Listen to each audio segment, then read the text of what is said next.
to you by Franco Trading Enterprise. Still, fun papa fee.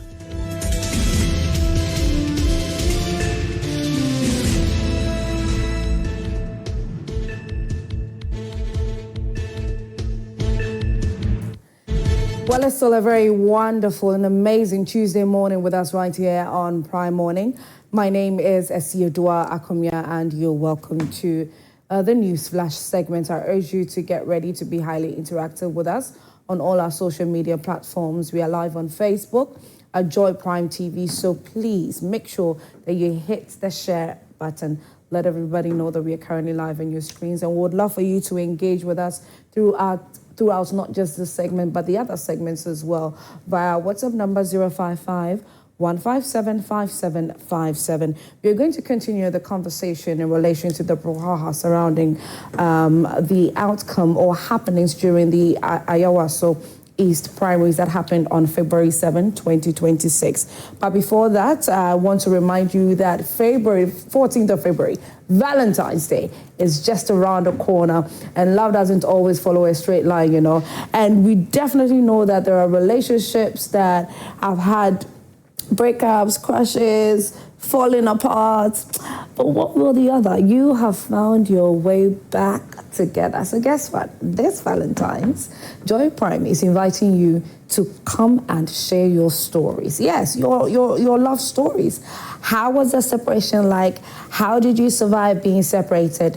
What did you do? What did you have to say to each other that made you convince each other that you need or you deserve to be back together? So we want to talk about the silence, the betrayal, the distance, okay? So, or just simply life getting in the way, right? So everything surrounding how the entire breakup and coming back went, we want you to share that with us. We don't want any fairy tales. We don't want any Cinderella, Sleeping Beauty kind of story. We want real love, we want real scars, we want real comeback stories. So you have to send that to us via WhatsApp number 055-157-5757. But make sure you attach the hashtag Joy Comeback Story. Joy Comeback Story, hashtag Joy Comeback Story. And the most intriguing stories will be rewarded with amazing Valentine's gift. You know, we've got weekend getaways for you. We've got hampers. It's just going to be super duper. So we can stay at Lancaster Hotel in Accra, and then also exclusive Achimota Mall shopping vouchers. We also have romantic dinners for two. And earlier I did mention hampers. We have some home appliances, gift card, and then spa dates. Yes. And that's not all. Winners will also enjoy fine wines, okay? Premium liquors and decadent chocolates. What's Valentine's Day without chocolates? It is highly incomplete. And so we want to read, we want to share in your comeback love story. Please send that to us via WhatsApp number again, 055-157-5757. Now the comeback love story promotion is brought to you by Compute Ghana. Love powered deals. A gift beyond Valentine at Chimota Retail Center, a vibes in Kwa. Lancaster, Accra, a world of hospitality. Chateau Del Rai, instant celebrations. Okay, so we are waiting for you. Do not forget to add the hashtag Joy Comeback Love Story. Hashtag Joy Comeback Love Story. All right, ladies and gentlemen, so let's get right into what our newspapers are reporting this morning. But then I have one of my guests seated here, Janet Asana Nabla. She is the presidential candidate for PNP. Every single Tuesday, she's gracing our screens and she's giving it to us hard, and we love her for it. And we're excited to have her again this morning. Good morning, Janet. Good morning. How are you? I'm fine. You look ravishing as usual. Oh, thank you. Copying from you don't believe you look good. You look good, Janet. Oh, thank you. Thank you so much for being here once again. So we are going to get into our newspapers, what the newspapers are reporting this morning, and then we'll get into our topic for today. Like I did say earlier, we're continuing the conversation on the on the, the shenanigans, the allegations surrounding the Ayawaso East primaries that happened on February 7th. Oh, by the way, last week Thursday was your birthday? Yes. Oh, it was my birthday.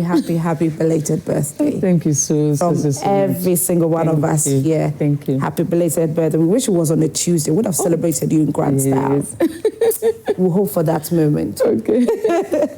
Okay, ladies and gentlemen, my name is Esiedua Akumia.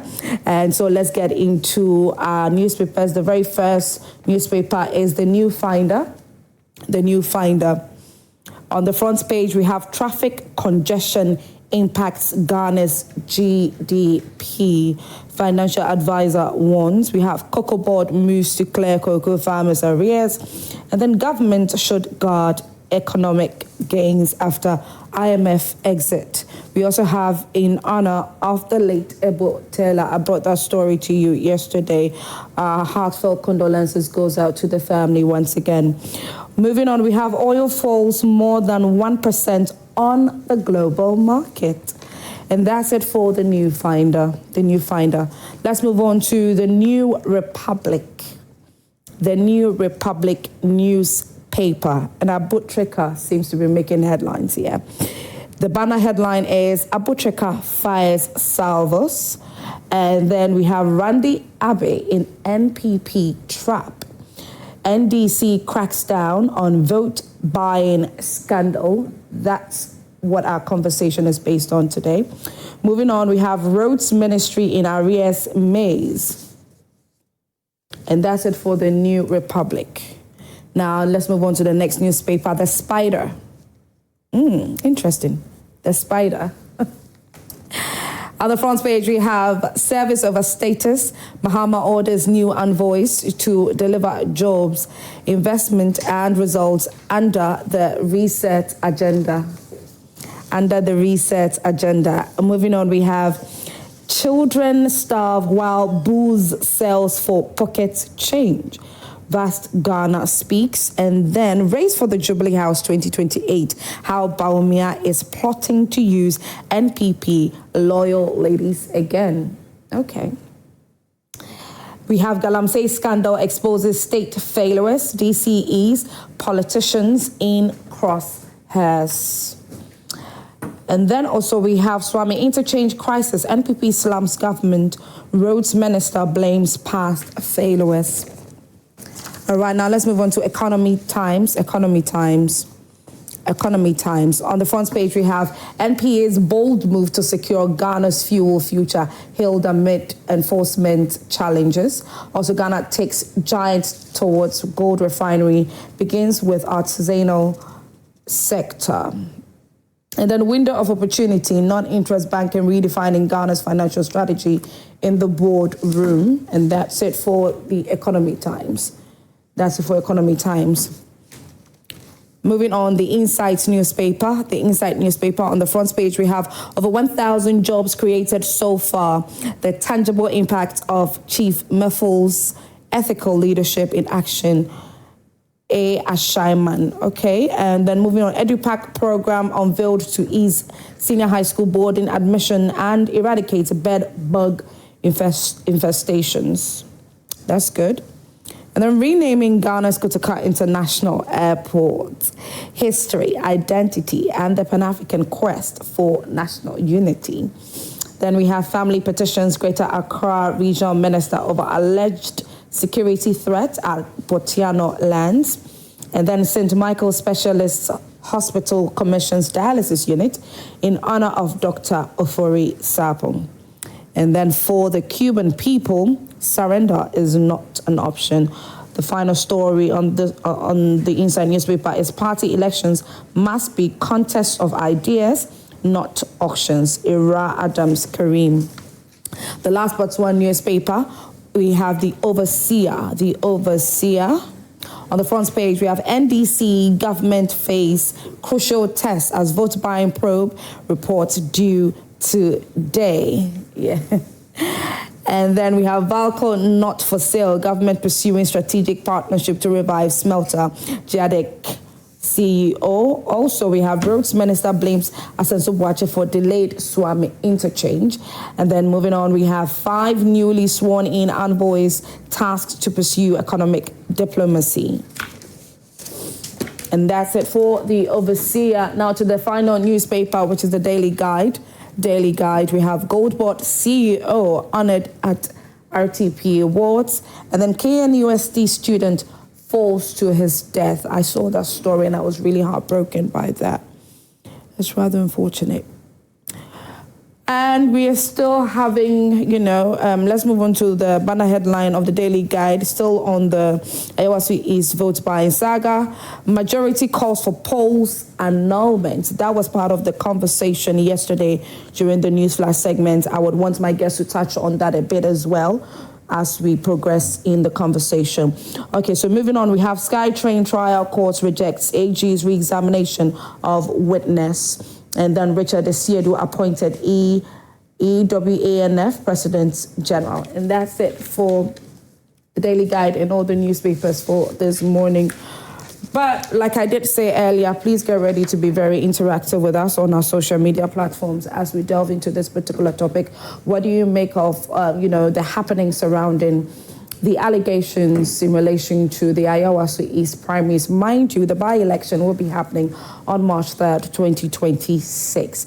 And as it stands now, there is a winner, there is a candidate for Ayawaso East constituency from the NDC, and that is His Excellency Baba Jamal Mohammed. But as we know it, His Excellency John Dramani Mahama, in relation to the allegations against him, has recalled his position as the High Commissioner to Nigeria, or the Commissioner to Nigeria. And I know that a number of you have questions, you have contributions you want to make in relation to this. But the first question that I want to put to Janet this morning is, I believe that before the whole primaries happened on February 7, you most probably questioned the reason that he's contesting to be voted for to represent the NDC at the Ayawaso East constituency by elections, but then also retaining his position as the Commissioner to Nigeria. What was your initial thoughts on that? And we'll delve into the saga. Let me greet you and let me greet your viewers this morning. His Excellency Baba Jamal. Yes. Contest was already not in the right direction, because you are holding on to a position and you are coming in to contest with people who are not holding any positions. Okay. So you have undue advantage over them. Having undue advantage over them, that one is not a crime. They should have made him to step down. If he steps down, the people will know that he doesn't have any future money to give them. Look, voters, when you give them money, they also think, in future, if I have a problem, can the person be able to help? These are the two things voters are looking for. Give me today and be able to help me tomorrow. So if he was to step down, or if they were to force him to step down, the voters will know that he is no more the High Commissioner to Nigeria, so he doesn't have a future money to give us. He's just giving us this just to buy us. What if they don't give him back his job anymore? These are things that voters would have taken into consideration to make the right decision. Here is the case. He was still holding on to his position. He came in, and what he did has never been done before in this country. Me, I've never seen anyway. Okay. The amount of money, the luxurious lifestyle. Hey, you see, the NDC has always been regarded as a political party meant for the poor. It's the truth. When you go to typical villages, you won't find any political party there, but you will find NDC. Because the people think they can resonate with a political party that feels their plight. And that is the NDC. Okay. But they've moved away from that, that position, because now we have someone who have come out and they have given television, 32-inch television. How much does it cost in the market? In addition to money, I heard some people got motorbikes. Hey, so when you were in opposition, could you have been able to get this? So apparently it wasn't just per what is being speculated, it wasn't just His Excellency Baba Jamal. It wasn't just from his camp. There were other the other contestants or contenders. Let me put it that way. The others who were contesting. There are claims of the fact that they also did certain things, and then there's also the topic of this is quite normal when elections are about to take place. You will have some of the contestants who would decide to make it very easy for voters to come to the voting grounds and vote. So maybe one of them is organizing breakfast. One of them is providing transportation. One of just making everything very easy for so if it is pretty normal, why is it a problem? It's not. This can never be normal. It means you cannot contest. A time will come when armed robbers will be those ruling this country. Someone can go and rob a bank, get money, and become the president of this country. And he will build an armed robbery gang. And they will be going to houses to rob. And he will make sure that the security, they do nothing about it. Have you ever thought of that? That if money, you can use money to be able to get what you want, our lives are in danger. Look, we should use this case as a case study to make sure that we eradicate all these forms of giving lorry fare. If you want to give lorry fare, give the money. The party can say that the two contestants, bring this and bring this. Delegates, you are not collecting anything from any decent. We have already taken your lorry fare from them. You are not the same amount. You give 100 cedis, I give 100, 200. So we give it to the party. So after I come to your constituency, when I finish talking to you, the party is responsible to give you your lorry fare. I'm not supposed to talk to you about money. Being voted for, that you have to show evidence or you have to show proof of indeed you have the well-being of the people at heart. That is the shocking aspect. The well-being of the people at heart doesn't mean that bringing out money. Okay. Why should you bring out? You are coming to help. Your intelligence, your contribution, your love of making the right decisions. You are supposed to come and enact law for us, nothing else. You are not supposed to come and construct gutters for the people. I heard the people saying that he's going to construct a road from somewhere.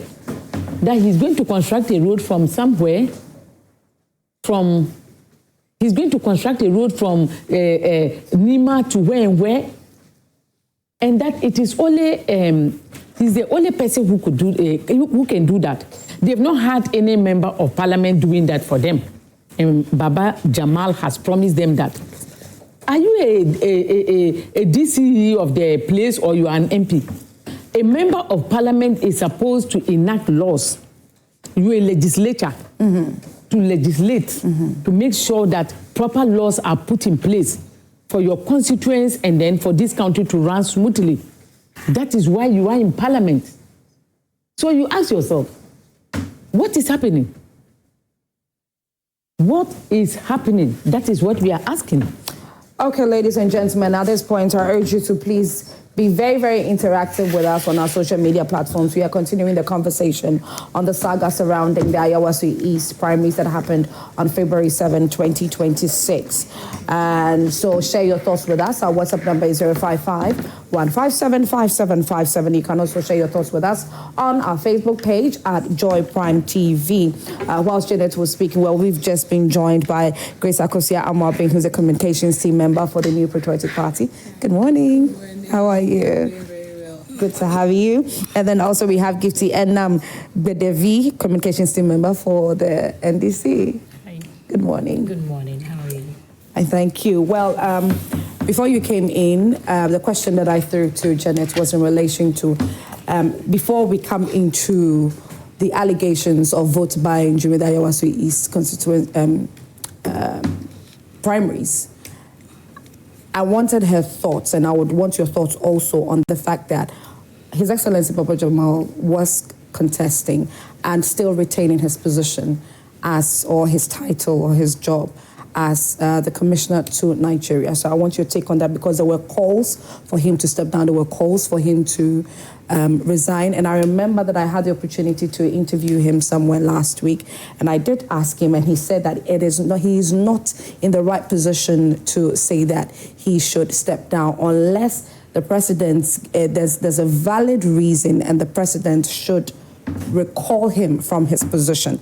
That was exactly what he said when I asked him that question. So I want your thoughts on he still retaining his position before the elections. Okay, let me say good morning to your cherished viewers, and also say good morning to the leaders of the National Democratic Congress, as well as Honorable Akogan. He is my immediate boss, and also Honorable Felix Posukwache. Like you rightly said, NDC has rules and regulations guiding the party. Okay. And before anyone takes a decision, you should be able to know the rules and regulations of the party before you go ahead with anything. But from what you just said, you made mention that he mentioned that it is only the president who has that right to tell him that he should step down. And I believe that since the president didn't do that, and then after we saw videos and pictures during the election that there was a misconduct that went on in the elections, I think we leave that one to the leaders of the party to take their decision, which they have already done that. And but we from the NDC are condemning the act. We are condemning it at all levels, because before you are being appointed, you have to go through the code of conduct. And whatever happened at Ayawaso East was part of the code of conduct that you have to read before the president or whoever appoints you to become an ambassador or a higher commissioner to whichever country. So now that the general secretary of the party, who is the administrator of the party, has gone into caucus with his FEC members and have taken decision on that, I think by close of today, we are going to get a better results. And then also the 3-member committee led by Honorable Totobi Kwachi, who is a very seasonal politician, and also Honorable Fuseni. We know that they are going to bring us a better investigation, and then the party will look into it, and whatever sanctions will be put to Honorable Baba Jama or whoever is found culpable of whatever happened in Ayawaso East, they will face it, because we all know that democracy is anchored on the rule of law. And so therefore the public is willing to know whatever happened, and willing to know that the NDC, which criticized the opposition party of doing similar thing, just ended their presidential flag-bearer race elections. I know that they are going to sanction whoever is found culpable after the investigations are being done and then presented to the secretary and FEC members of the party. NDC has a strong leadership. I can tell you on authority that today, when the investigations are out, I believe that they will not sit aloof like we have seen in the years, that people just go out and a particular president will just declare you even before investigation are being opened into any situation. Reasons why we even saw a swift response from the general secretary of the party just when the elections were going on, not even after the election. So that is what I have to say about that one for now.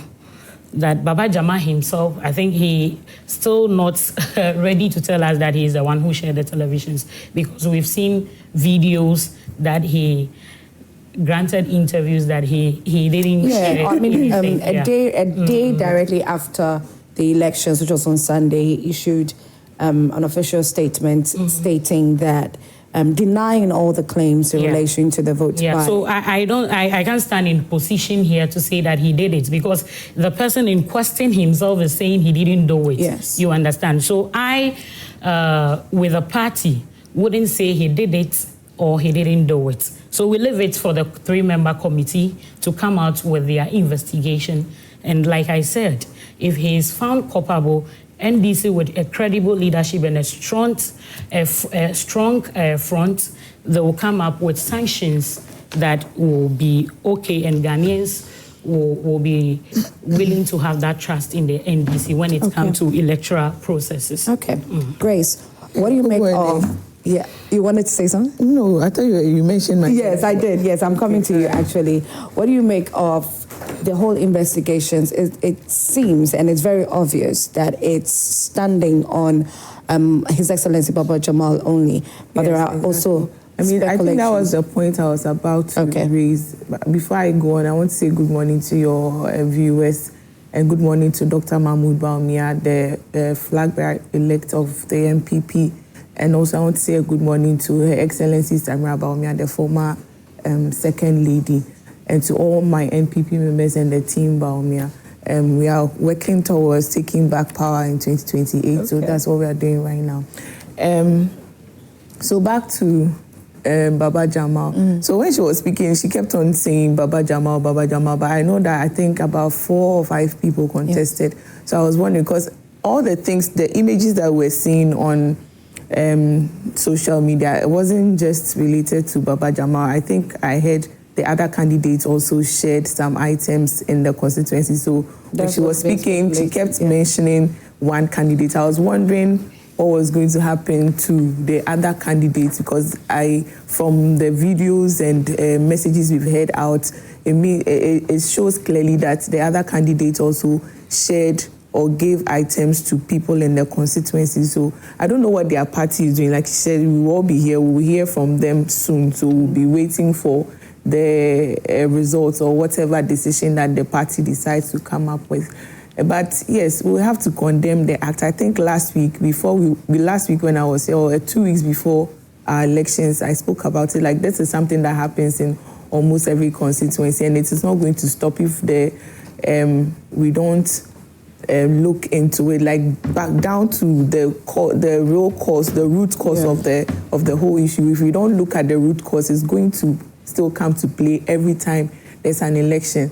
And also, I don't know, there was a point that I read where I read in their document that the NDC, if you want to contest in the NDC, you have to resign from your position before contesting. I don't know if it's still working. Yes, if it still holds. Because I think we saw on social media some few weeks that before you contest in any primaries or elections in the NDC, you have to resign from your position before 6 months. Okay, before you contest. I don't know if it's applied to this election. If it's applied to this election, then it means all of them should have stayed back and not contested, because that's what the party is saying, that if you want to contest in any of the primaries or any of their elections, you have to resign. 6 months before the elections. 6 months before. That was a guideline too. A guideline. The upcoming. This one is an upcoming primaries, internal primaries we have. So with this in particular,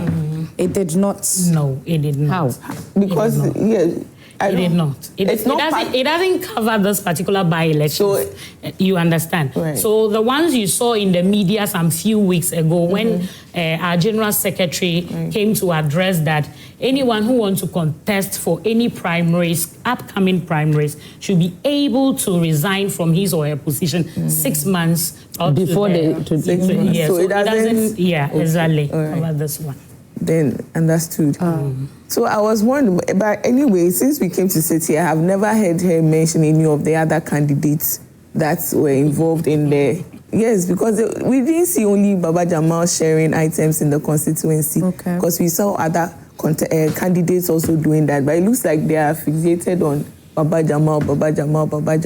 I don't know what's behind me. I'm not in their party, so I cannot say. But if you are watching from afar, you'll be wondering why everybody is paying attention to Baba Jamal. Is it that they don't want Baba Jamal to run, or they want a certain candidate to go? Yeah. If you are watching from afar, that's what you would think. So, but me, I'm not in the party, so I don't want to.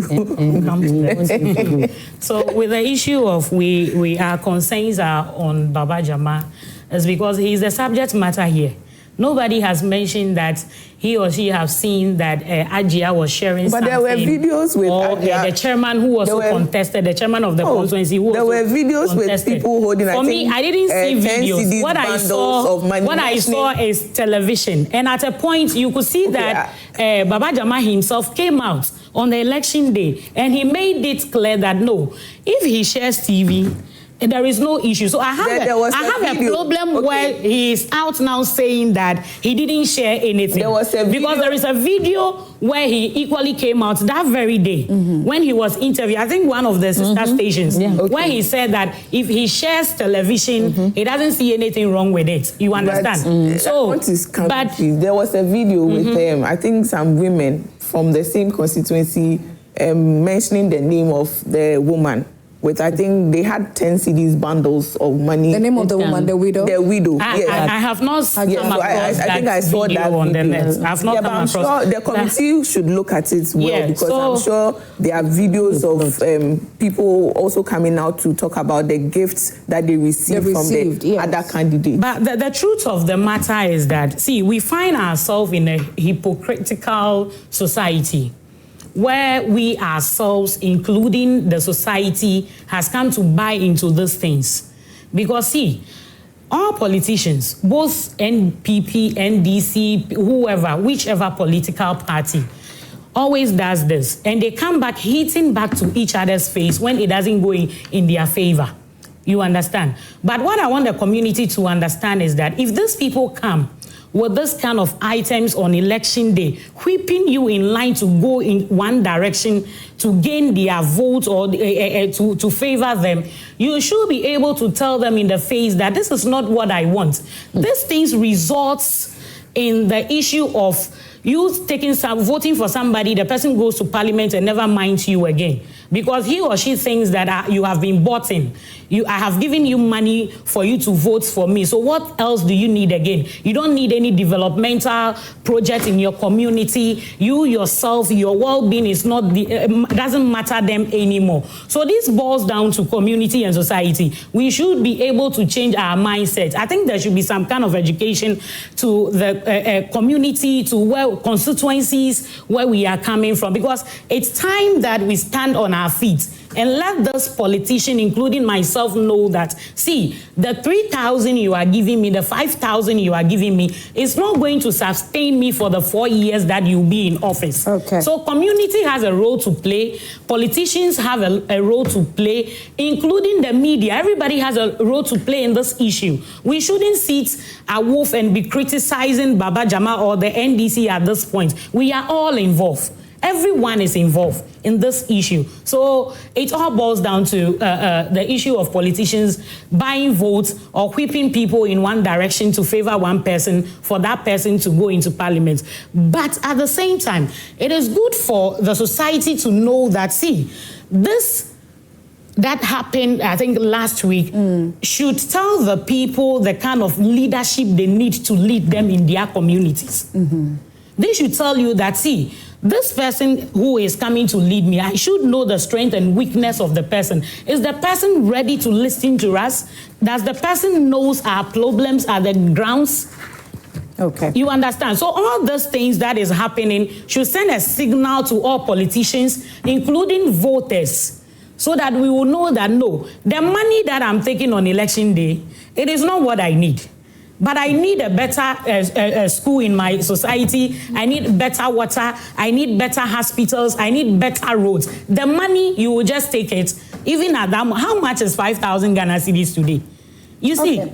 Okay. All right. So still speaking on the focus being on His Excellency Baba Jamal, even the statement from the Office of the Special Prosecutor did focus on him in that statement. I want to read just that bit. And it says that the investigations focus on allegations of vote buying, vote selling, and the source of funding of the alleged corrupt acts. Now, during the conduct of the NDC parliamentary primaries at Ayawaso East constituency on 7 February 2026, one of the candidates, Mohammed Baba Jamal Ahmed, allegedly abated thugs to physically attack an officer of the OSP who was serving an investigative directive on him in relation to vote buying and vote selling.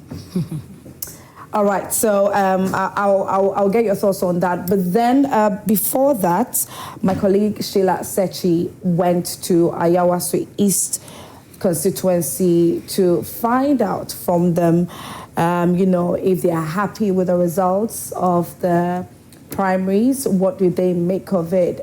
Do they want this particular candidate to represent the NDC on March 3rd during the by-elections? Well, let's go over there and take a listen. Delivered a winner, but not without controversies.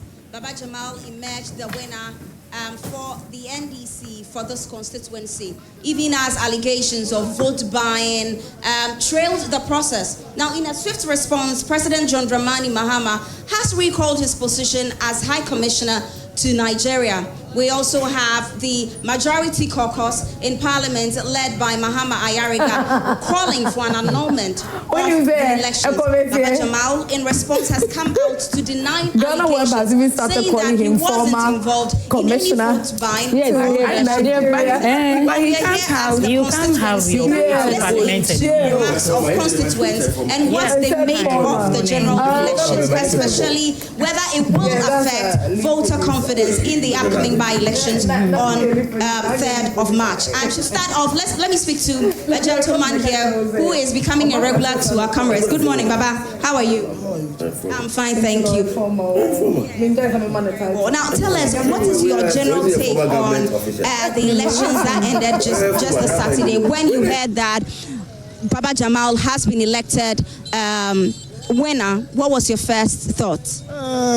Actually, for Nima, let me say, East Ayawaso constituency, we have a big problem here.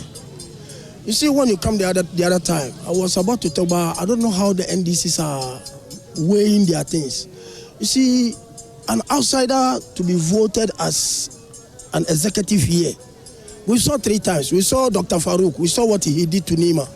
We saw Dr. Mustafa, we saw what he did to Nima. But for those who were born in Nima, that we elected, like Maknaza and then Malayaya, the way and Amana they hold the community, or let me say the constituency, is far different from the outsiders like Dr. Mustafa and Dr. Farouk. So for Baba Jamal, most of we, the citizens of this actually constituency, we are seeing something different. We by all means have the hope that this man is not coming to help the community. Maybe for the first time, me mean say Baba Jamal obewini. Meaning so obewini, trese oyobia wache o game no mo. Onim game no tiase. Nti yemi de meaning say ade obewini. Obia echade. Me man to abanso me ko hobi. Obia chade, obia no wa wante bi. Ben only de no e na nkrofo hu ye. Trese Sena kwan omufa so chair no omu chair no open nti ena ma no ba sa nti sa obi achade ono Baba Jamal a government appointee ena hifa no nya sika no free a o de beyesa so ati dem kan say me na me business na me say me politics na list ka be shemu a me no obi ani asem onya sika no free he and so dey on ye pedia obetimi abeboa East Ayawaso. Most of the time, no, womo beba, she senior street no ayebasa. Enye fine. Now oba nasa obetimi abua de ye peno no do obeba abeboa East Ayawaso amana konenim. Enu na hia vote de eye wono nko a do bie ni ho a wa stand election wa ha wa ntua. Ebinumu ma moto. Ebinumu ma TV, ebinumu ma cash. Eni de obia tua so you say onu kwa na this card enye nukure. Wo mu nyina obia tua oyenyi otwe yenyi adoa. Obia tua ebi say wo mu na tua ama wo mo hu say ube we delegate say ujiska. Enti no wan tua won to ma. Enti ni gisa utua. Enti bebre tua bebre to mo tua so say anto ama omo ene kwa mo fa ni debre ma no mo fa o ma pedi kura nim se omo to obi eni ho akwada kiti oni mahakura obi enim say vote yeto enti say onu wa any homework yie ena odu susu watua omu susu nyina atua na say onu wa wi ni a enne sembe na wo ho. All of them give money, and it's not the only person that give money. All of them give money, but luckily that he won the election and people were accusing him of vote buying. But what the president did, signal that in the near future, those who want to give money, they will stop. Because if we continue of this, that means those who have money, they can contest election. Without those without money, can't contest election. So what the president did is a very good. It's signal that the reset of the agenda is working. Me no kai me pro bi a wote a ayawa so ha. Na wo hunu situation e wom. Are you getting me? Ne niema ye hia. So na se niema e ko mu na many. What can you do, or how can you survive in a world or in a community where everybody believes that before you can get them to vote for you, you need to pay for it?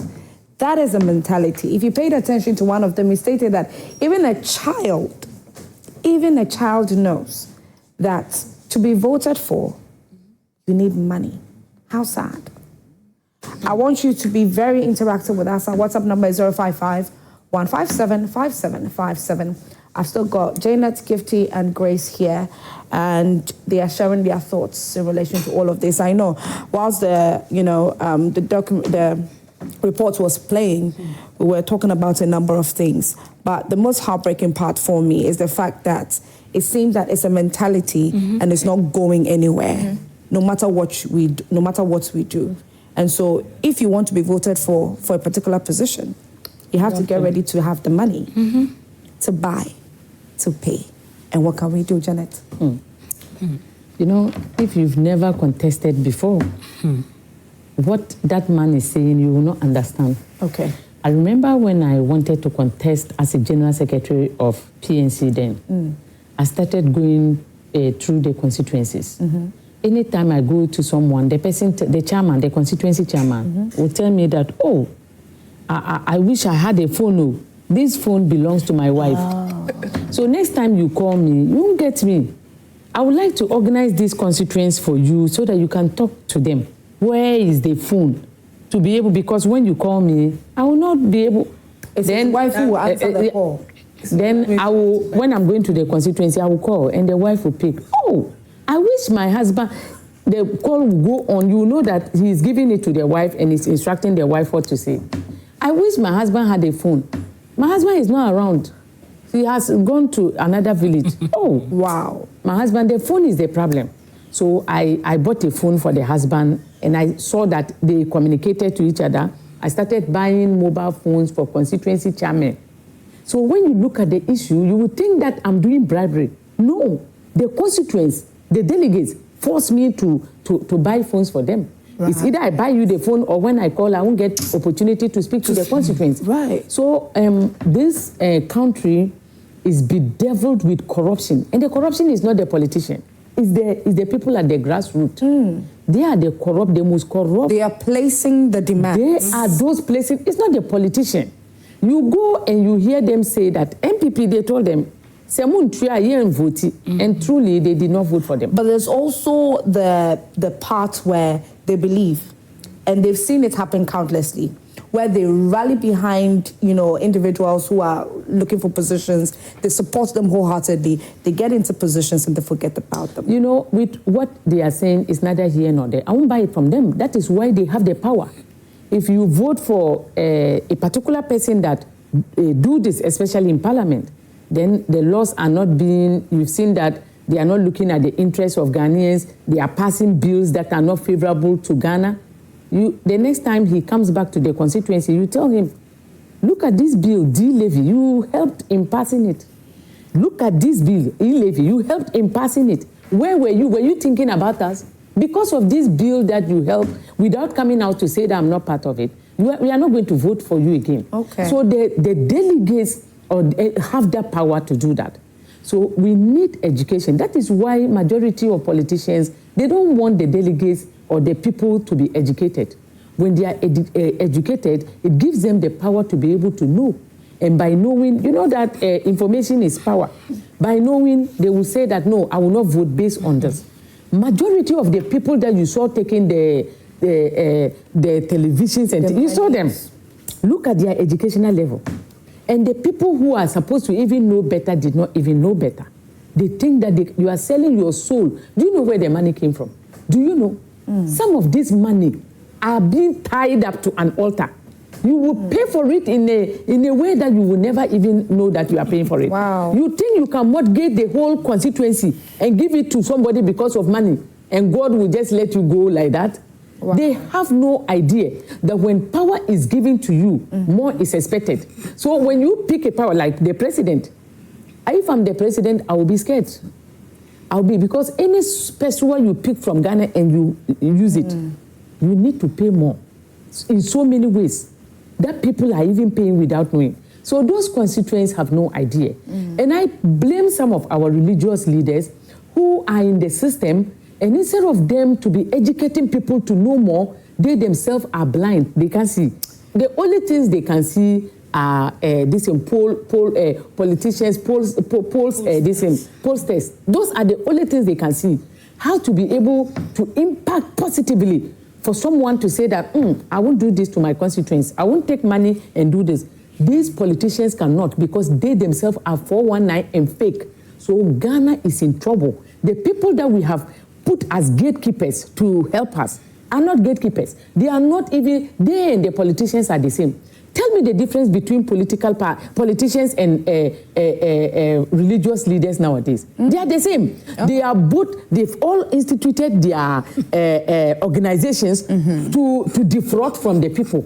We have majority of the churches trying to make sure that you give them money. Their main motive is to preach so that you give money, not to preach so that you will know God and make sure that I won't do things to hurt my neighbor. But the politicians, they are giving. You are saying that because they have access over their finances. So then, okay. So Grace just mentioned asking, and let me ask Gifty. Grace, I'll come to you on this.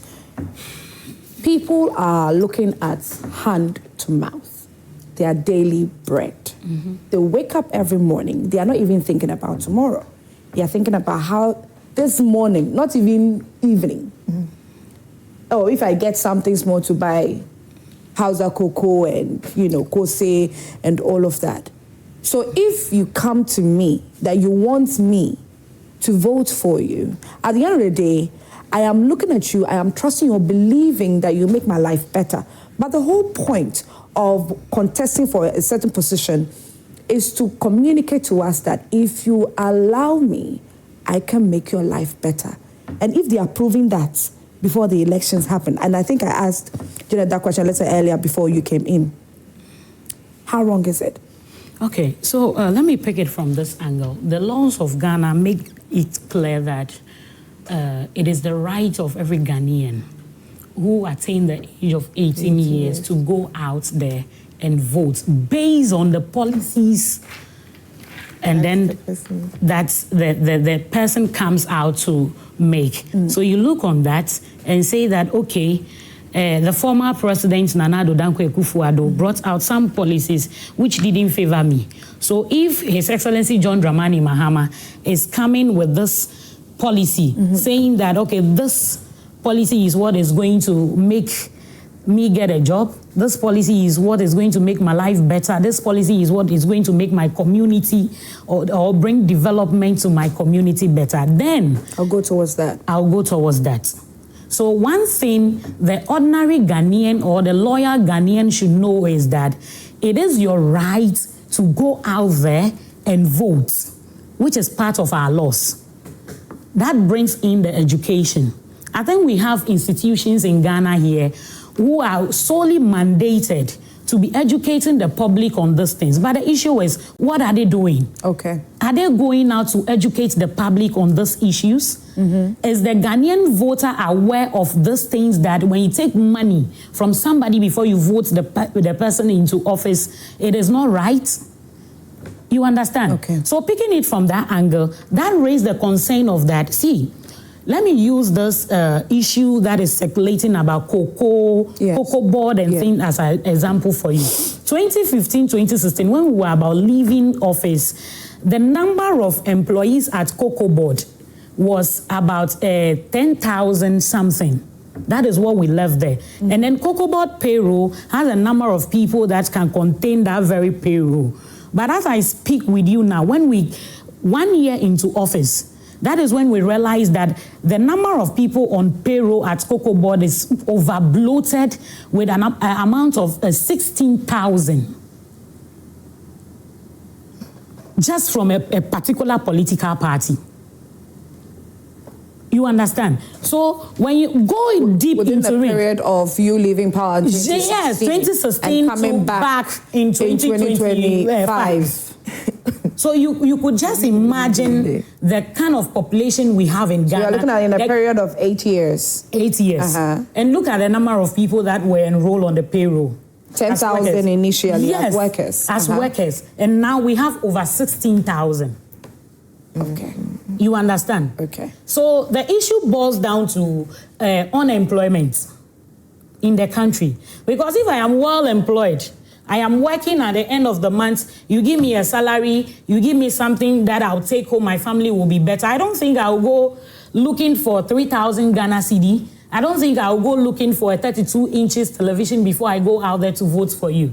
Then again, it is good for us to educate the public that, see, all those things undermine society leadership. The chiefs, like my sister rightly mentioned, the chiefs, the chief imams, the elders, the opinion leaders, the assembly members, and whoever who finds him or herself in that society. It tells you that you guys are not doing your work right. Okay. You understand? Because there should be town hall meetings. Okay. Call the people. Let them know that, see, we need this in our society. We need this development in our society. But in the absence of that, if any politician comes our way and tell us that take this money and go and vote for me, use that money to come and develop the community before we vote for you. How can constituents or delegates believe? How can they believe in you if we don't have all these things happening? Because these are physical means or proofs that I can make your life better. So if we are going to put all these aside, what can that be substituted for? So that is why it is happening now. It started not today with all political parties. So it is time we put the right measures in place. Okay. And the right measures is what? We should be able to create more jobs for our people. And today, let me put on records here that before His Excellency John Dramani Mahama with the NDC came into office in 2025, unemployment rate was at 14.7%. But today, according to the GSS, we have 13.8%. That tells you that within 1 year, we have been able, very, very able to bring unemployment down to 13.8%. Somebody will be asking, what did we do different? It's leadership. It's leadership. Leadership that thinks about the people. Leadership that brings stability to the very good Ghanaians who went out there to queue and vote for them. So it all boils down to leadership. You take your decision right, you manage your finances very well, which I know very well that the four of us here and whoever watching us home knows what is our brother Honorable Atuforsen is doing to help the government put measures in place when it comes to our finances. He is cutting down costs. He is spending. We heard as my sister from the other side, her people were saying that they are not spending. We are spending. If we are not spending, then how are we managing the economy? Okay. You understand? So it all boils down to leadership. Leadership that thinks about his or her people. Leadership that brings stability. Leadership that listens. And you see, His Excellency John Dramani Mahama is one person who takes critiques. So we are ready. We are open to everybody to criticize us. Okay. And then that will shape us for us to do what we are mandated to do as a government. Okay. Grace. Okay. So I think you mentioned what people, the policies that people put in place so that constituents will not go back, running back to their MPs for money and all that. So when you were talking, so a policy like free SHS, right? Okay. So when you go into the the local settings, people go to these MPs for their award school fees to be paid. But so if you look at Nana Akufo-Addo's policy of free SHS, it helped a lot of families because yes, the time that you would go to an MP to go and solicit for funds to pay for your awards fees was taken by the government. So these are some of the policies that governments bring on board to make people comfortable so that it will prevent people from going to because it puts a lot of burdens on them anyway, a lot of burden on them, as in you waking up in the morning as an MP and then you see so many people at your gate, queued at your gate, people demanding for money to go to the hospitals, people demanding money to pay their award school fees and all that. Meanwhile, with the MPP, we brought policies like the free health insurance.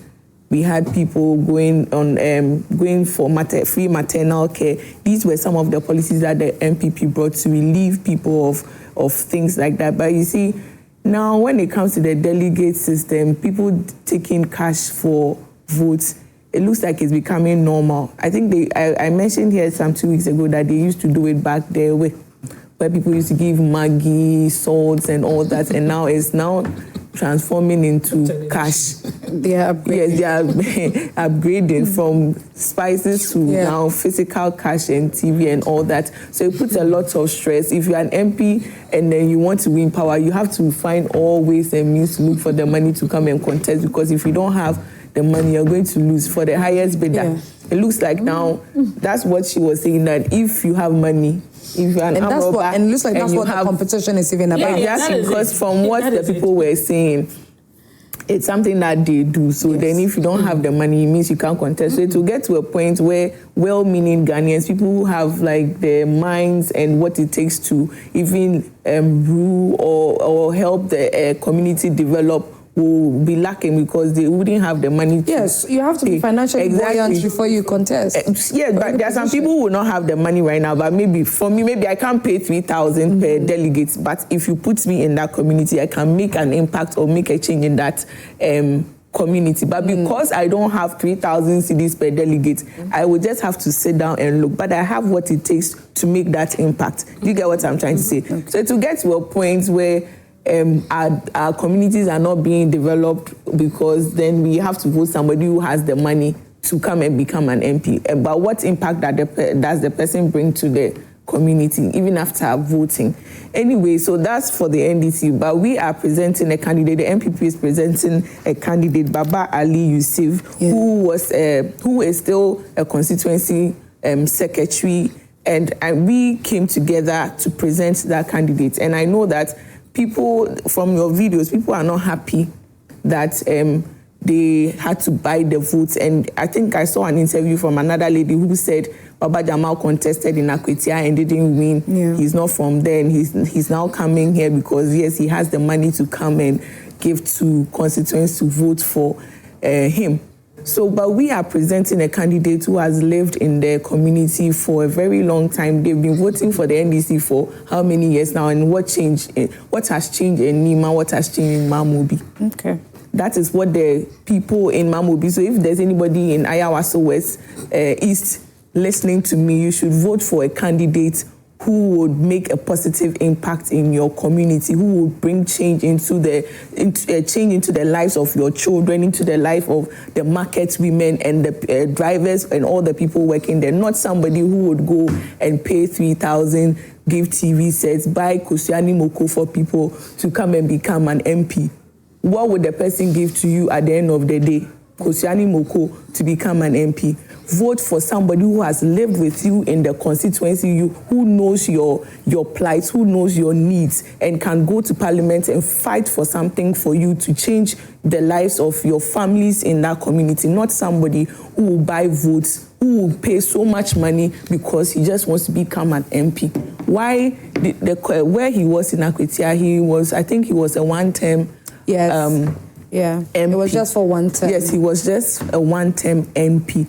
And why didn't they vote for him to stay there? The people should find out from them. I think if I recall correctly, when I sat with him, I asked that question of how come he wasn't voted for when he stood again. And he said that was the period where everybody was tired of the NDC. So unfortunately, there were people who still across Ghanaians, it cuts across everywhere. There were people who still maintained There were people who still maintained their seats in at that period. The lady who contested him then was somebody who I think was a hairdresser in that community who were people related to very well, and they believed was going to help the community. But he was there and didn't make any impact in their lives back then. So they voted him out and brought a woman who they knew and was ready to help them with their needs and all that, fight for them in parliament. Even though that woman was not educated, they gave the power to the person to go to parliament to bring them something, and she did so well.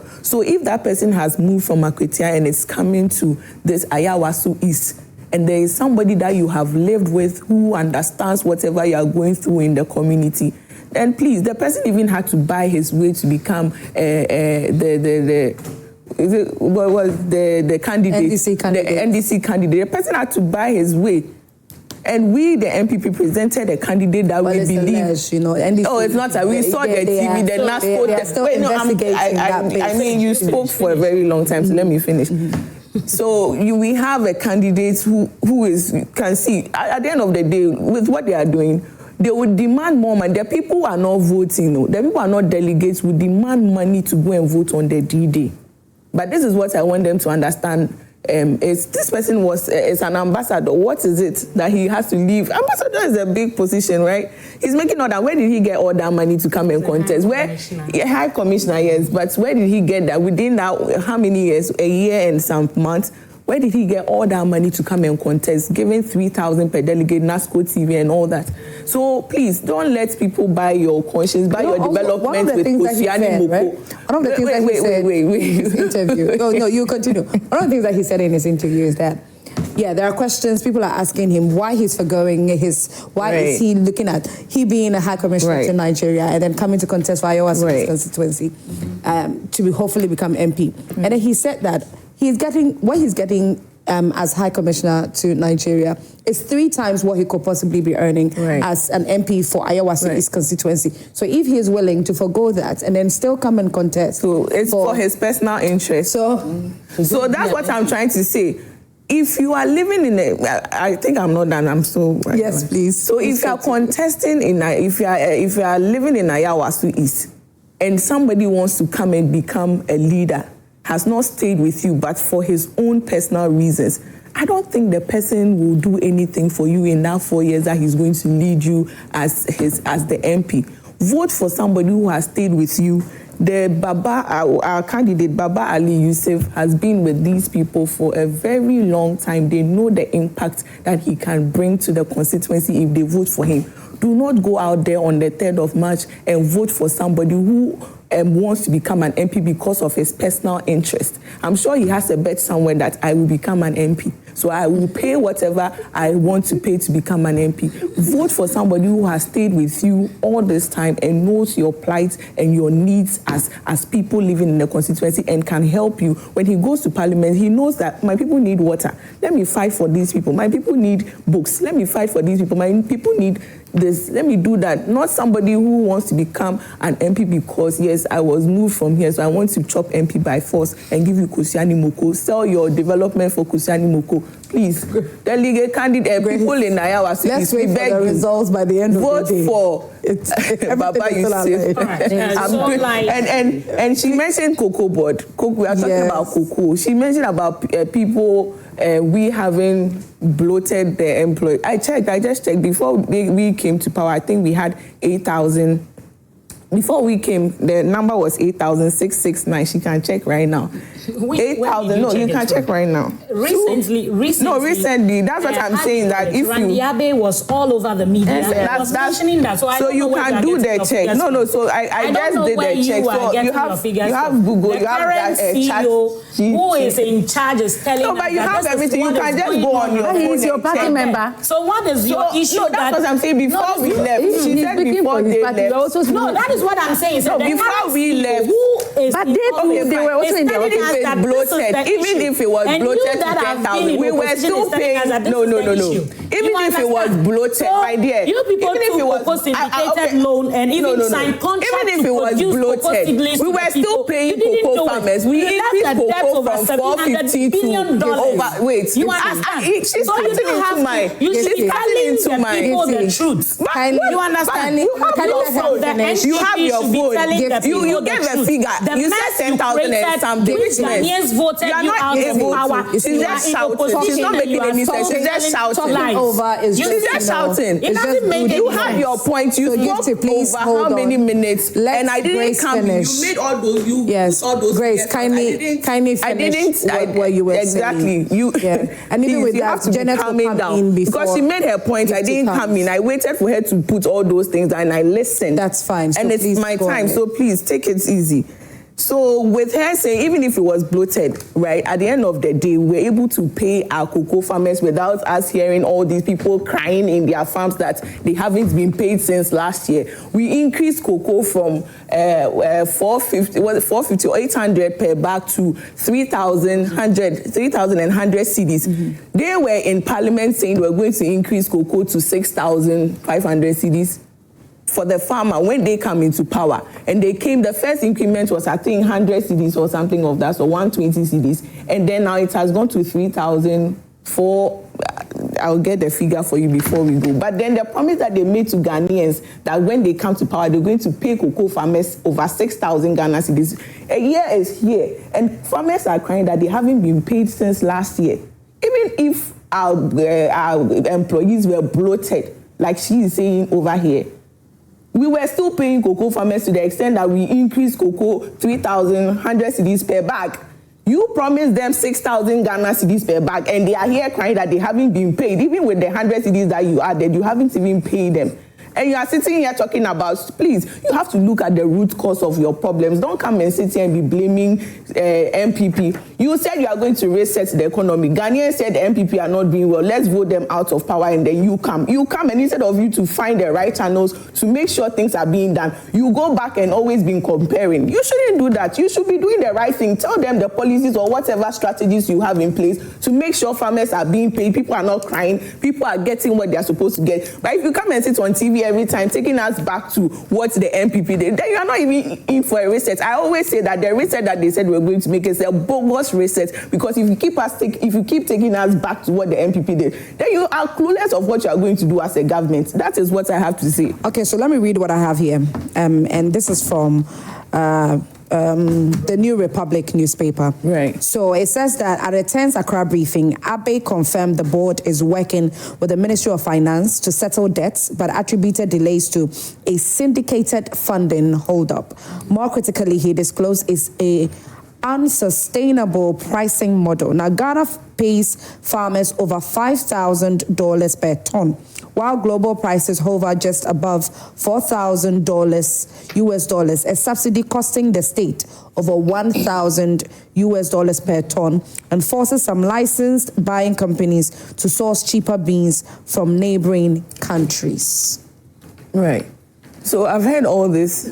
See, we are talking about bread and butter issues here. When you go down to the local people who are farmers, this doesn't. Randy Abe sat on Metro TV, always giving solutions. He was always out there telling the then government and then the then CEO what to do as a CEO.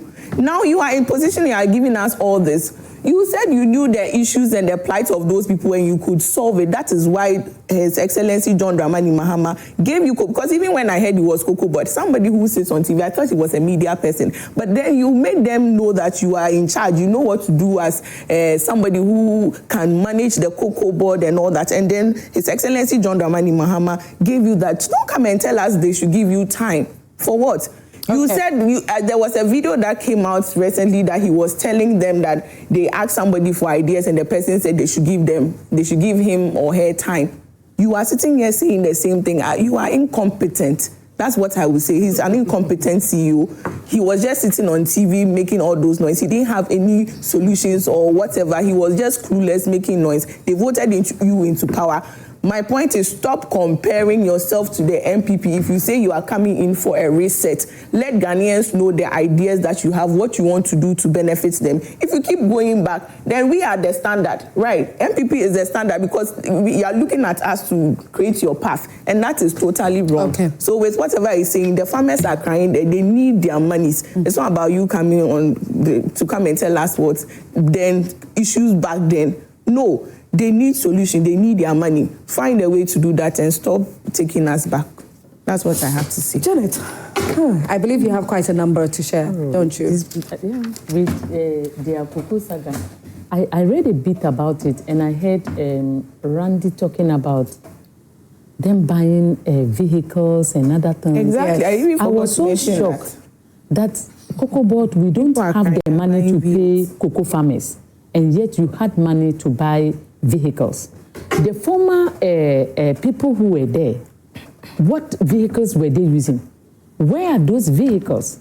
Why do you have to buy new vehicles? Yesterday when I was saying it, one of, I think, NDC communicators told me that they sold certain things from Cocoa Board and used it to buy. I said, I thought maybe you wanted to tell me that you went to Metro TV to pick something and sold, or he went to the house to, but he sold something from Cocoa Board. Those monies could have been gathered to pay the farmers. These farmers are threatening that they are going to hand over their farms to Galamseyers. Exactly. Yesterday, I was forced to say that people who are into Galamsey, they like Galamsey so much, they came up with something called Gold Board. They like gold. They form an organization called Gold Board. And you want to turn your farm into a Galamsey, what? They will be gladly. I mean, Gold Board is. They will gladly because existent. They are seeing cocoa to be something that is a nuisance to them. So if you want to sell it to a Galamseyers, they will quickly buy it and destroy our environment. So I was saying that they shouldn't do that. These are threats that some political parties will jump into it and buy because they like gold. They are not interested in cocoa. That is why they've not paid you. They want that organization to collapse. So if you are telling me you are threatening them to sell it to Galamseyers, they will quickly come behind and ask, are you sure that you want to sell it? I want to buy it. So that they can continue with the destruction. So I'm telling them that they should not even go in those lines. So I don't want to go into their Cocoa Board thing, but I want to emphasize on something. Okay. You know, when President Mahama came, they came up with this resetting agenda, which is a very fabulous idea that we were all supporting. The first thing I was looking up to was for him to tell the Auditor General that when my people declare their assets, open that envelope and go to the field to check to make sure that those assets that they said they have now, it's true that these are assets that belong to them, not assets they have conjectured that if I can, maybe I can build a 3-bedroom house, let me add it. Do you get what I'm saying? Okay. Because resetting an agenda means that doing something that your predecessors never did. But when I heard President Mahama emphasizing that the law says that they should not open it, it scared me. Because the law says that, I've been emphasizing it, that you can't appoint men more than women. That is what the law says in the directive principles of state policy, but you don't obey that law. So if you were to disobey the law in a positive side, President Mahama, by telling them that open my envelope, go ahead and check the things I've said there, do the same thing to my appointees, all these things we are doing wouldn't have come. Because number one, instead of us as Ghanaians to be praising people who are rich, let's start to question them. When you see me having a mansion, driving new cars and things, question me, ask me. So what work are you doing? You are questioning me not because you hate me or you are jealous. You are doing it because of accountability. Ask that, where did Janet get money to do this? Let's not give credence to people who got wealth that we don't know where they got it from. The NDC, they are in power. Let's monitor all their appointees. Appointees that are now wearing some shoes. We know how much their salaries are. And they are shining in some way. You start to question. So how much is your salary? And do you understand what I'm saying? Let's begin not to be to be hailing people who have money that are questionable. Because Baba Jamal, you are a high commissioner. How much is your salary? Where did you get that money from? Let's begin to look. That is the only way by which we can be able to tame corruption. That is why when my party, the PMP, we come into power, we will target religious institutions. Majority of them, we stop them from operating. They have no use to this country. Their main mandate was to shape this society, to make sure that morality will be top-notch, to make sure that we are our brother's keeper. The office I sit on. You know, speaking about religious leaders, I think I saw someone on social media yesterday, one African country, I don't know if it's Rwanda or I will get it correct, where the president has stated that all religious leaders, if you do not have a degree in theology, you do not have the right to build a church, own a church, run a church. You see, they are now talking about theology and other things. My main reason is, what are you saying? What are you teaching the congregants? What preaching? Is it about money? Is it about what type of underwear you wore when you were coming out? What is it that you are teaching the congregants? Is it going to help in shaping society? Will it help in decreasing corruption in the country? Do you understand? Will it help in making our morality not to be decadent and other things? What are you teaching our people? That is what religion is all about. And look, the Christian Council of Ghana, the charismatic churches, the Muslim community, the traditional believers, they should bow down their heads in shame. I feel pity when I hear someone coming, I am the overseer of this church. And how have you overseen to our country? Your church members, how are they contributing positively towards the development of Ghana? These religious leaders should be ashamed of themselves. And the PMP is going to come in 2028.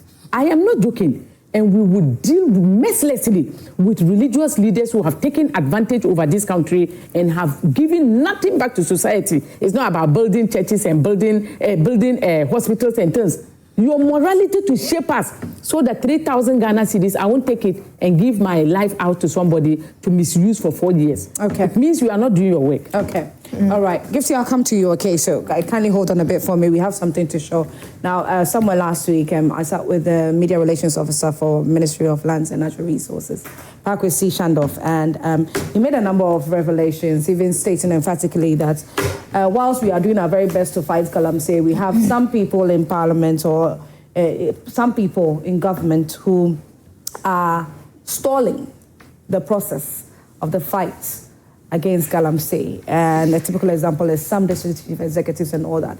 And so I'm excited about this one because A Tax for Galamsey is a hotline investigative documentary that exposes how illegal mining in Amansia Central District of the Ashanti region is no longer merely tolerated, but systematically taxed, receipted, and protected by government appointees. Now, through undercover reporting, secret recordings, documentary evidence, and on-the-ground infiltration, the investigation reveals an alleged extortion network involving the district assembly, a task force operating under the authority of the district chief executive. Now, the documentary uncovers how illegal miners are compelled to pay fixed registration fees, 3,000 Ghana cedis per Shamfang machine, and tens of thousands of cedis per excavator in exchange for uninterrupted operations.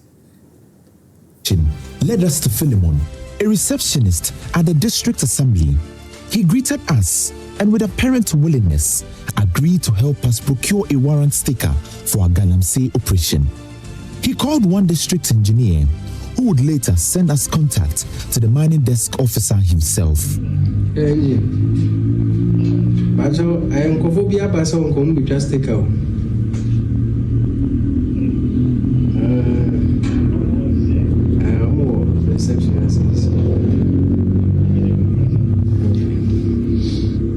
Afternoon. Good afternoon. Boss Macho, okay, your baby to stick out.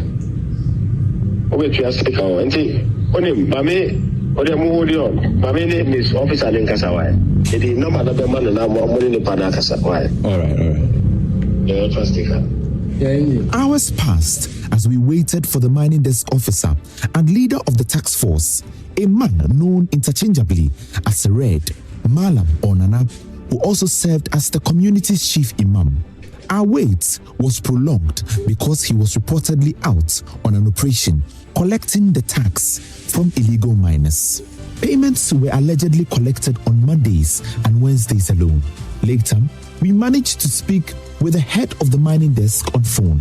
He confirmed the 3,000 Ghana cedi payments for Chamfan machines and instructed us to wait for his arrival, which was very uncertain.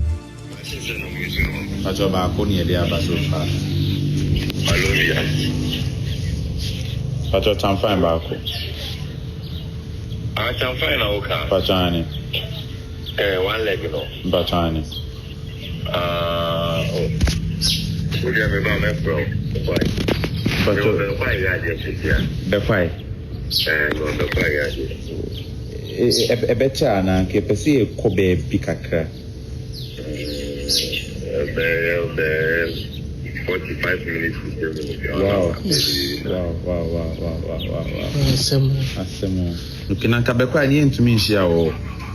Because he be say ke kokuma ase. Okay, it's weird you would say that a state that has called, irresponsible mining terrorism is then at the same time facilitating this through what is seemingly even state sanctioned, right? Because there are receipts that are involved. It means that the state infrastructure is accounting for its support and its own implications into it. So it's a strange arrangement where the state now is in itself an illegal miner. Our investigation points to serious breaches of the law by state officials entrusted to protect the public. Under the Minerals and Mining Act 2006, Act 703, facilitating or providing cover for illegal mining constitutes a criminal offense. Evidence gathered shows that officials who offered protection and collected payments may have crossed the line from regulators to accomplices. These actions potentially violate the Criminal Offences Act 1960, Act 29, which criminalizes corruption and abuse of public office, as well as the Public Financial Management Act 2016, Act 921, which prohibits unauthorized collection of public funds. The conduct of the District Chief Executive also raises questions under the Local Government Act 2016, Act 936, while the environmental damage may contravene the Environmental Protection Agency Act 1994, Act 490. With our investigation at the Assembly corroborated, we proceeded to some of the illegal mining sites at Eskesu. Here, the environmental destruction is starkly evident. Farmlands are gone, water bodies choked with sediment. At Eskesu, we met some illegal miners who detailed the exact process for making payments for Chamfan machines. One machine money over 20,000. Into no excavator bako 30,000. 30,000. Masa? One, this will put a minimum of 50,000, 60,000. Wow. And a Chamfan, 3,000. That's a local show. And on from a year, but this year in Afuna. From your Saturday Ghana, or money, but this year no master to be anybody. No master to be. I know your wine policy excavate at 3,000, your wine policy. Your policy, a best system. Not just the NPP come and the system also on my new for Galamsey blast who assembly nobody. I do is a wish you cannot. So much as I do yes here. I'm going to the phone number. I do is a Galamsey near the end person. So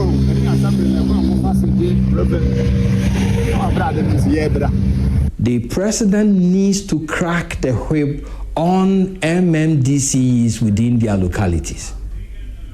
They are the superintendent heads of whatever happens at the local level. And mind you, Galamsey is not happening in Greater Accra. It's happening in the hinterlands. The communities where these MMDCs are caretakers and they hold power within that locality. The consequences of this alleged extortion is palpable. While the country grapples with the Galamsey crisis, the Amansia Central District becomes a microcosm of how corruption can paralyze progress. This miner, Kofi Wusu, angry yet helpless, told us that his men were arrested because he hadn't paid to register his machines. and the veggies can makulata. More than 3 hours. That time I'm about before best at 9:30 to 8 o'clock to I have a but and now almost 3,000.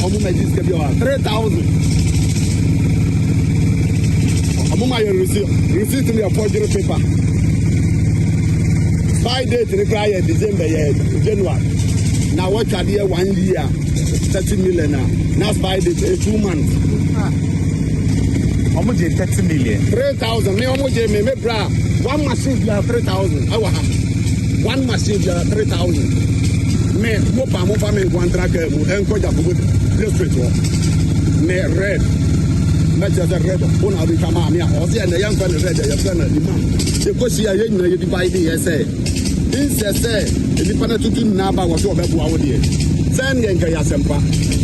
Ye nya ye decide say a month or so 2 million. Yeah. Me fia me there. So what you say? You know say Odotopia the obi fia chire ensa me ha ye bi. Any 2 weeks or any week you go na rent so buy. Red the catch right say asuru odo na juma na sunu. And if you're interested in watching the full documentary, tune in to Joy Prime on Thursday at 5:30 p.m. and watch. This is very heartbreaking to watch. Last week when I sat with Akosua Amoabeng, it was very interesting to have found out that, you know, to get the lands back to normalcy, to look normal, a hectare, we need about $48,000 US. And then now we are looking at about 8,000 hectares. 8,000 hectares, a little over 8,000, about 8,800 hectares that are greatly affected by Galamsey. So we did the math, we did the multiplication, and realized that the government currently needs about $380 million US. $380 million US to tackle Galamsey, to get the lands to look like how they used to before Galamsey. And it's rather unfortunate that we have some people in government fueling this terrible and bad act. I believe that Janet, Gifty, and Grace have something to share. Janet. After watching, yes, yeah. Gifty, you didn't have your time. Yeah. Okay. So let me touch a bit on the cocoa issues before we dive into the Galamsey issue. Now, my sister made mention of a lot of things, but I want to put on record here that the cocoa issue we are facing as a country now didn't start from today, which yesterday their own person from the NPP, the former Speaker of Parliament's son, Mike Okweku Jr., came out and did a whole write-up on the cocoa issue that the NPP shouldn't create the mess and sit back and watch and start shouting that it is the NDC who created the mess. Now, when they were leaving power, they left a debt of 32.91 billion cedis at the cocoa sector. As I speak with you, 1 year in government, Randy Abe has been able to pay 10.6 billion just 1 year.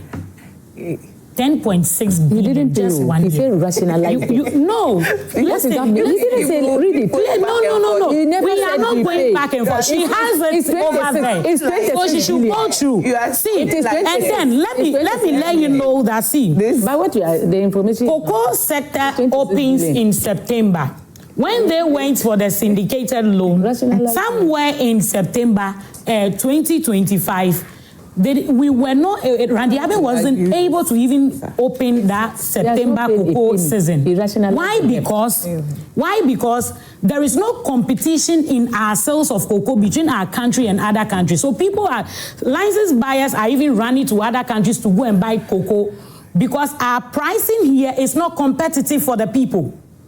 So as I speak with you now, Randy Abe himself with the Ministry of Finance, together with the Committee on the Cocoa Sector, are planning together to bring another reforms that will change the cocoa sector. So my sister shouldn't sit here and be talking as if they were finding everything rosary when they were in power, when it comes to the cocoa sector. Although we have to now they mentioned conversation on Galamsey.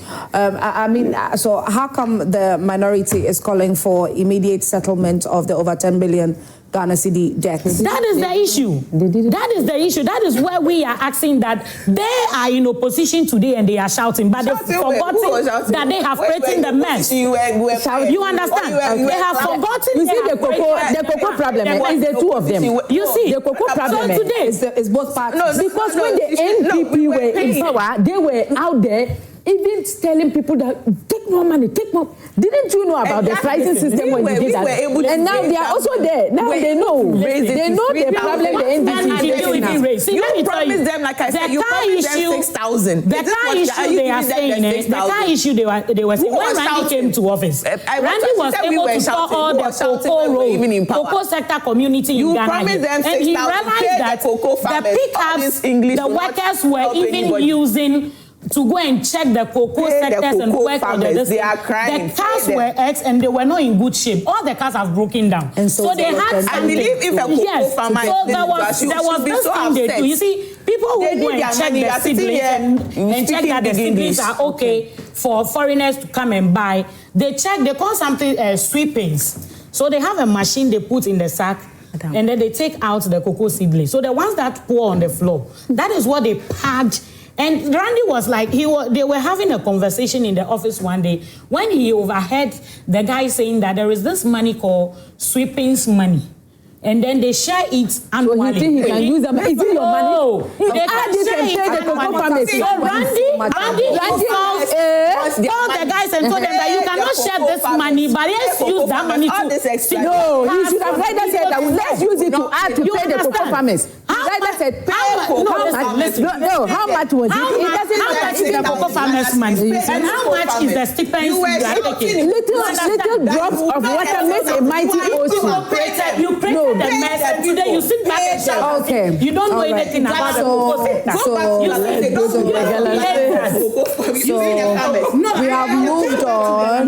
We have moved on. We have moved on from cocoa. We've moved on from cocoa. We've moved on from cocoa board. And then now, ladies, please, we have moved on to Galamsey. That is what we are talking about. And so, viewers, I want you to share your thoughts on this as well. How do you feel about what is going on in relation to government's move or fight to totally and completely curb the menace that Galamsey is causing in our communities? Janet, I want you to start on this. I've made myself clear on this Galamsey issue. I know that Ghanaians will know that this is the road that will lead us to where we are going, but we will dangle, pass through so many ways before we get to that place. Look, the Galamsey problem is an NDC problem. NDC made a whole lot of noise when they were in opposition about Galamsey, but they were building all their campaign messages on how to be able to use Galamsey to solve their problems. They knew it. So they wanted MPP to get out so that they would come in and then continue from where they stopped. So they came in. As we speak now, all people who are now in the Galamsey side, majority of them were given opportunity by NDC. 95%. You won't find anybody there without NDC being aware of it. But are you not seeing progress in the fight against Galamsey? There is no progress. Are you not seeing move? Have you seen the water turbidity to the extent of River Pra, where they said they can no longer? I have never seen a political party that is as wicked as the NDC. This is a political party that doesn't care about women. They don't care about children. They don't care about Ghanaians. They are environmental terrorists. They are those who are leading. I hear President Mahama every day come out to tell Ghanaians, and we have brought NIMOs. But you see, it is the MMDCs that are doing whatever is happening. Do you know that they have power, the MMDCs have power over NIMOs? He made sure cleverly to put his appointees above NIMOs. So that, and then you can't enter into the Galamsey side if they don't give you opportunity. Have you seen how it is? So you cannot enter there, you can't get information to come out to tell Ghanaians. Then they will continue to destroy our environment. And they are using this for politics. Look, they don't fear God too in addition. When you look at the Bible, on the third day, the Bible says that God was the one who created the land and the trees. You see that distraction? It is like when you fear God, things that he kept in place, you will be scared to destroy them. If you are digging a borehole, you want water to drink. If you are farming, you want food to eat. God will forgive you on that. But if you are being greedy, you are being selfish, that one you are disobeying God without your own. They are looking for God for better living. No, for better living. The gold that you are looking for. What is the essence of the gold if it is going to destroy our lives? Do you know the number of women who have miscarriage as a result of Galamsey? Children now getting cancers. Do you know how much money it will take the country to treat one cancer patient? So is President Mahama taking all these things into consideration? Why are we doing this to ourselves? This Galamsey problem, it is not a political problem. It is a leader. I've told President Mahama, and I'm saying it again.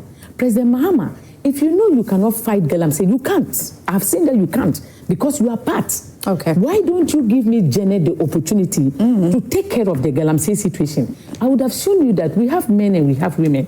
And when a woman is powerful... what exactly would you do? Men, when you are... Look, it is simple. The Galamsey, listen.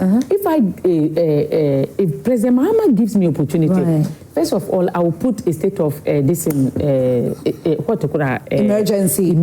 Okay. So no one go to the Galamsey side. I will send military officers to the Galamsey side, and then I will give them opportunity to shoot and kill anyone that they find in that because those people are terrorists. Anyone who wants to destroy water bodies, want to destroy our land that we used to grow food to eat, and then poison the food to kill so many people, is a terrorist. It's a war. And any president who tells you that, oh, how can you be waging war? That person is a wicked and evil person. Because just imagine protecting one Galamseya against the number of distraction he's doing. Look at a central region. Majority of them can get water to drink. And the president can tell you that if you pass state of emergency, you infringe on other... Infringe on who? No, you are asking yourself. So the truth is that President Mahama cannot fight Galamsey. He can't fight because it is his people that are doing the Galamsey. And it's not like he's not aware of it. He's aware of it. He's not against it. And for that matter, the time has come for President Mahama to hand over the Galamsey fight to me and then allow me to do my work. Because this one, he can't do it. All right. It's the truth. He can't do Grace. it. Okay, my turn. Yes, your turn. You wanted to be... You wanted it to be your turn. No, of course. Say they are in power. I want to hear what she has to say about Galamsey. All the defense that she has put up today to fight Galamsey. In fact, even if she starts speaking, I'll tell her not to defend. You can't defend this. Before we came to power, before they came to power, they were in the waters. They did a press conference inside the water with everything, their microphones and everything, talking about Galamsey. They used the issue of Galamsey to campaign to Ghanaians to the point where they said that if the president wills, he has the power to end Galamsey in a week. How many years? How many? A year, and we are going into 2 months, right? You can look for, it's there. It's there. We had all that. Now, I think some weeks ago, I came here, we're talking about Galamsey, where a DC, someone took a DC to court, right? And then I sat here to say that if the president wants to fight Galamsey, the president should issue a sack letter to the DC. He should make sure the DC is out of his position, to make sure the matter, they investigate the matter. If he's what do we call it? If he doesn't have any issues, or if he's right, they can put him back. What is the DC is still at post? Yes, he's at post. A DC represents the president in the district level. He appoints the president appoints a DC or MMDCs. He appoints them, so they represent the president in the in that particular area. And I think I sat somewhere where one of the communicators said, President John Dramani Mahama said none of his appointees should engage in illegal mining. So it means he doesn't want them to even do anything mining, whether legal or illegal. You you have somebody who is a DC, somebody took your DC to court. Till date, the DC is still at post. This documentary that you showed is linked to a DC. Even with the documentary that you showed, they said the MMDCs are the ones helping the Galamseyers. They can even give them, what do we call it, up to date, where they can give them the schedule of the NIMOS people who are set up to come and fight Galamsey. They can give them the schedule, oh, they are coming at this time. The NIMOS people will get there and then they are not there. And these are people that have been appointed by the president to represent him in the communities. Okay. So are we sitting here, are we lying to ourselves that the president is ready to fight Galamsey? Okay. The president is not ready to fight anything. He has failed woefully when it comes to the fights against Galamsey. Okay. They used Galamsey to campaign 2022 for Ghanaians to vote them to power. They came, they signed a 120 days contract with Ghanaians to stop Galamsey.